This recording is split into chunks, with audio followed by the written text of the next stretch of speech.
Hello everyone, world में फिर से अनसर्टेनिटी आ चुकी है। स्टॉक मार्केट्स में अनसर्टेनिटी आ चुकी है। The latest war is Israel और ईरान के बीच में वॉर हो चुकी है एंड इन वॉर से होता कुछ नहीं है, आना जाना कुछ भी नहीं है, बस ये कंट्रीज का दुनिया के लेवल पे अपना दबदबा दिखाने का जरिया है, दैट्स इट। तो इस चक्कर में इंडिया में और वर्ल्ड में ग्लोबली स्टॉक मार्केट्स नीचे जाते हैं। लोग इस न्यूज को अनफेवरेबल समझते हैं, दैट्स व्हाई मार्केट्स, क्योंकि एक सेंटिमेंट का गेम है, मार्केट्स भी नीचे नेगेटिवली परफॉर्म करते हैं। तो आपको इफेक्ट दिख ही रहा होगा, 1-2% से मार्केट करेक्ट हो चुके हैं एंड आगे पता नहीं कितने से और करेक्ट हो सकता है जैसे जैसे वॉर चलेगा।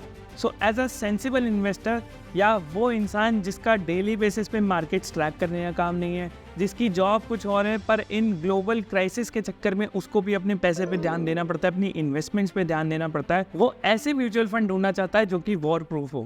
टेक्निकली ऐसे म्यूचुअल फंड जो कि इक्विटी में भी इन्वेस्ट कर रहे हो, डेट में भी इन्वेस्ट कर रहे हो, और सबसे बड़ी बात, आपको बार बार नहीं देखना पड़े, मतलब buy and forget kind of mutual fund आप इनको समझ सकते हो, क्योंकि ये स्टेबल रहते हैं। अगर मार्केट बहुत ज्यादा वॉलेटाइल होता है तो ये debt instruments, fixed income instruments की तरफ बढ़ जाते हैं, और मार्केट अगर बेटर रिटर्न्स देना एक्सपेक्टेड है, इंटरेस्ट रेट कम होने के चांसेस है, तो इक्विटीज में इन्वेस्ट करता है। मैंने लास्ट वीडियो इसी पे बनाया था कि कैसे डेट म्यूचुअल फंड्स में मत इन्वेस्ट करना, बिकॉज उससे आपका टैक्सेशन टैक्स स्लैब में होगा। इसमें भी मैं वही बात करूंगा बट थोड़े डिफरेंट टेस्ट में। We will talk about the war proof mutual fund, जिनके थ्रू अगर आप इन्वेस्ट भी करते हो तो इतना ज्यादा मार्केट वॉलिटिलिटी आपके पैसों को टच नहीं करेगी, आपका पैसा सही रिटर्न से ग्रो करता रहेगा एंड आपका टैक्सेशन भी बचा रहेगा। LTCC 1 लाख के ऊपर 10% में ही आ पाओगे अगर आप इस वीडियो को पूरा देखते हो, एंड मैं म्यूचुअल फंड्स भी आपको बताऊंगा कौन से आपको इन्वेस्ट करना चाहिए। So let's go. तो आपको स्क्रीन पे दिख रहा होगा AT मनी की ये वेबसाइट है। इस पे अगर आप म्यूचुअल फंड्स देखोगे तो 3 कैटेगरी के म्यूचुअल फंड लिखे हुए हैं: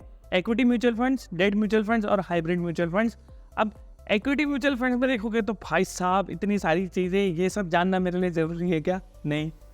डेट म्यूचुअल फंड में भी इतनी सारी चीज़ें, ये भी जानना ज़रूरी है क्या? नहीं।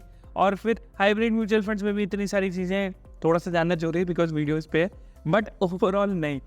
So I will clear the doubt. सबसे पहले इक्विटी म्यूचुअल फंड्स में देखते हैं। Let's understand this. जरूरी नहीं कि आपको बहुत ज़्यादा रिटर्न कमाने के लिए या मार्केट्स में घुसने के लिए पहले तो पूरे मार्केट और जहान की न्यूज़ होना ज़रूरी है, नॉलेज होना ज़रूरी है। इट्स नॉट लाइक दैट अगर आप वेट करते रहोगे या सीखते ही रहोगे पूरी ज़िंदगी भर तो भाई एग्जीक्यूट कब करोगे, पूरी ज़िंदगी बैठे रहोगे और पैसे का कुछ नहीं होना। तो ज़रूरी नहीं है कि आपको मास्टर ऑफ समथिंग होना ज़रूरी है, जैक ऑफ ऑल ट्रेड्स में भी काम चलाया जा सकता है, एटलीस्ट इस केस में तो। सो इक्विटी म्यूचुअल फंड जिसमें you can see diversification multi cap, flexi cap के हिसाब से है, large cap, mid cap, small cap.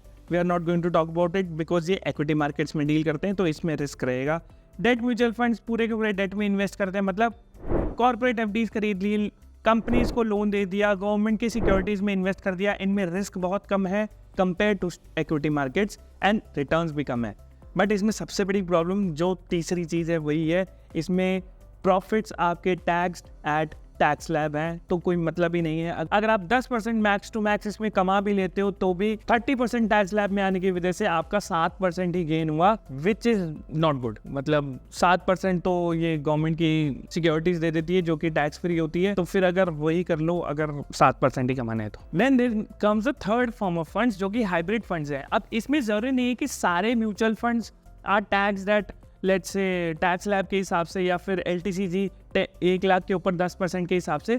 There are a few funds in this category also, we will discuss it. अब hybrid funds में there are 3 type के allocation: aggressive hybrid, equity savings and conservative hybrid. Okay, equity savings में max up to 35% debt securities है, तो ये tax होगा LTCG के हिसाब से 1 लाख प्लस उसके ऊपर 10%। कंजर्वेटिव हाइब्रिड में 33% स्टॉक ही है, तो अगर कोई भी म्यूचुअल फंड जिसको LTCG 1 लाख प्लस 10% के हिसाब से टैक्स होना है तो उसको 65% स्टॉक्स में करना ही पड़ेगा, तो ये रूल आउट हो जाता है। Conservative hybrid is something we would not prefer. Then there is aggressive hybrid जिसमें 75% तक स्टॉक्स रहते हैं, तो इसमें भी चांसेस है वो वाले म्यूचुअल फंड्स हमें मिलेंगे जो चाहिए। And then there is dynamic asset allocation जिसको बैलेंस एडवांटेज फंड भी बोलते हैं। ये जबरदस्ती जानबूझ के लिखते हैं ताकि आपको कुछ याद ना रहे। एक बात बताओ, जबरदस्ती का कंफ्यूज करना है, आपको लेना देना ही नहीं है इतना, आपको अपनी नौकरी से मतलब है, थोड़े बहुत सैलरी आती है उसको इन्वेस्ट करना है, SIP चालू करनी है, बात खत्म।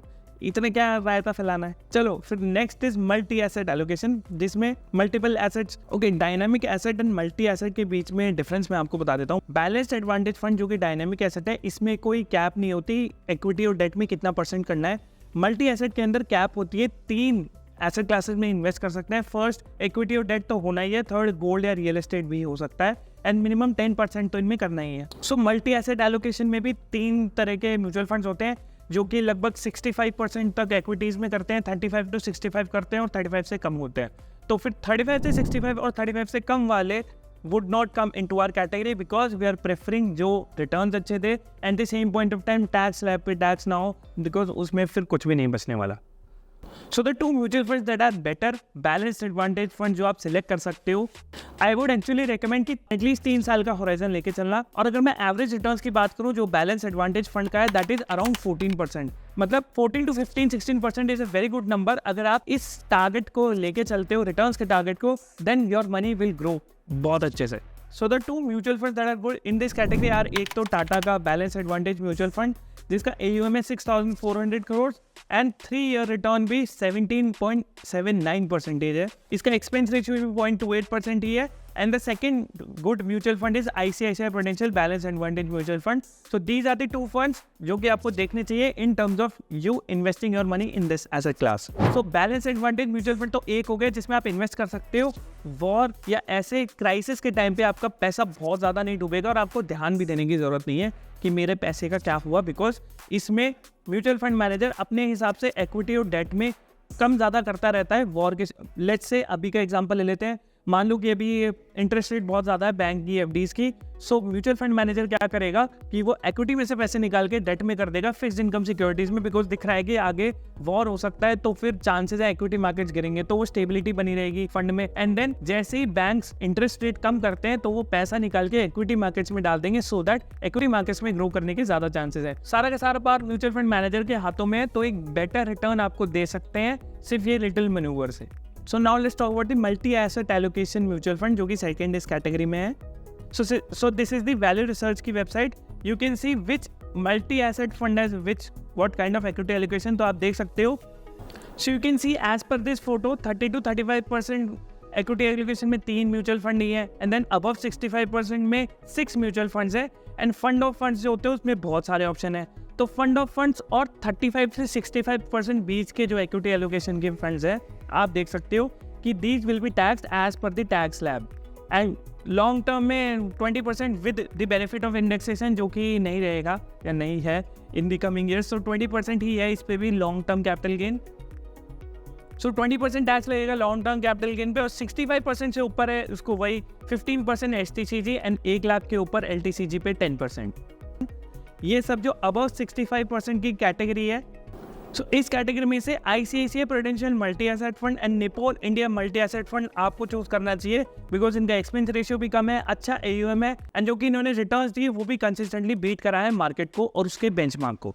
So that was all for the video. I hope आपको समझ आया होगा। मैंने प्रॉपर म्यूचुअल फंड्स के नाम तक आपको बता दिए किस टाइप की म्यूचुअल फंड्स होते हैं और डेट म्यूचुअल फंड्स में कौन सी कैटेगरी में आपको जाना चाहिए to save more money and to pay less tax. And this is the actual way you should go about your investments. अगर आप उन इन्वेस्टर्स में से हो जो कि अपनी जॉब करते हैं या फिर जो इतना ज़्यादा दिमाग नहीं लगाते हैं मार्केट्स में, सिंपली उनको हर महीने एक SIP कर दे, अपना काम करना है, तो these mutual funds are for you. So I will see you in the next one. Bye bye.